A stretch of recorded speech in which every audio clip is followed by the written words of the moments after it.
Selamünaleyküm arkadaşlar.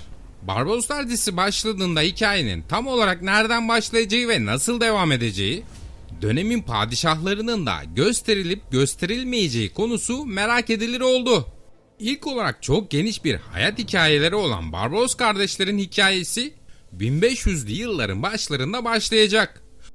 Bu yıllarda Oruç Reis genel olarak Midilli, Selanik, Eğribos ve Trablus-Şam arasında deniz ticareti yaparken bir yandan da beladan uzak durmaktadır. 1503 yılına gelindiğinde Oruç Reis Selanik, Trablus-Şam arası bir iş almıştır ve kardeşi İlyas'ı da ikinci kaptan olmaya ikna ederek sefere çıkmışlardır.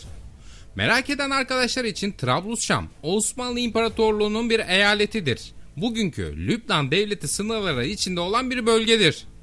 İki kardeş sefer sırasındayken Rodos şövalyelerinin büyük savaş gemileri önlerini keser. Yaşanan çarpışmadan sonra İlyas şehit olurken Oruç Reis de esir alınır.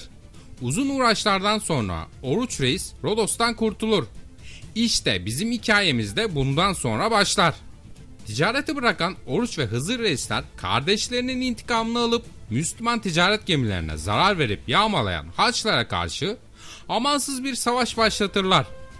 Dönemin padişahlarının ise ilk sezon gösterilmeyeceğini düşünüyorum çünkü dönemin padişahı olan Yavuz Sultan Selim ile Barbaros kardeşlerin ilk münasebetleri 1516 yılında ona gemiler dolusu ganimet gönderip iki kardeşin bağlılıklarını bildirmesiyle olmuştur.